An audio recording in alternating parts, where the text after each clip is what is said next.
Guys, welcome back to my channel. आज चाहिँ म र मम्मी बजार गएको थियौँ। बजारबाट चाहिँ हामीले यति 2 झोला सामान ल्याएको छु। अब म यो खोलेर देखाउँछु। एकछिन चाहिँ यस्तो अब निकालेपछि म हजुरलाई लिएर देखाउँछु। अब फेरि आइसकेको छौँ हामी। एउटा छ यो चाहिँ एउटा पाउच हो हैन। यसको र्यापर निकाल्छु म। हेर्नुस् कस्तो क्युट छ। यसमा चाहिँ डाइनोसर बनेको नि छ। हेर्न सक्नुहुन्छ। म हजुरलाई खोलेर नि देखाउँछु। हजुरलाई कस्तो पाउच हो। यो चाहिँ मेरो लागि हो। हेर्नु पुसी पनि मिल्दो रहेछ। पुसी अनि हेर्नु कति क्युट।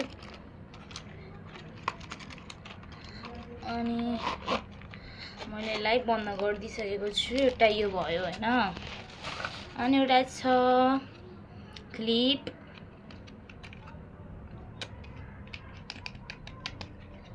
म हजुरहरूलाई लाएर नि देखाउनेछु।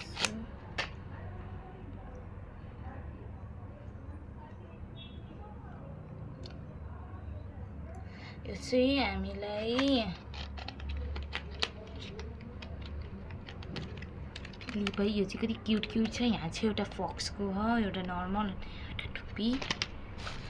अनि अर्को छ काटा एउटा चाहिँ। अनि चाहिँ मेरो मम्मीको लागि टीका, रातो कलरको टीका। यो चाहिँ 10 रुपियाँ परेको होइन। अनि गाइस, म घर सिक्नेवाला छु। जान गाइस, यो चाहिँ उन होइन। यो चाहिँ कोर्सेप। मलाई चाहिँ मेरो साथीहरूले गरेको देखेर मलाई धेरै मन लाग्थ्यो के गर्नु। त्यो ल्याएको छु। यति दुईटा उन जुन कि पर्पल र पिङ्क कलरको कति राम्रो बास्ना आएको छ। यसबाट हामीलाई यो बटाल्नु नि पर्दछ। अनि दुईटा मैले उस ल्याएको छु। दुईटा किचनको यो। अनि त्यसपछि गाइस, यो मलाई मन त लाग्छ छैन गर्न। त्यही पनि माछा अहिले नि जिन्दा छ कि भनेर डर लाग्छ क्या मलाई होइन।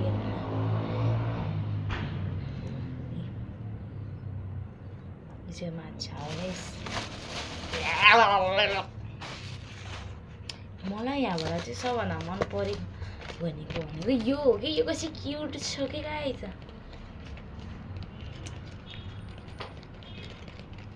यो चाहिँ कति क्युट भएको छ। त्यही भएर मैले चाहिँ अनि योगालाई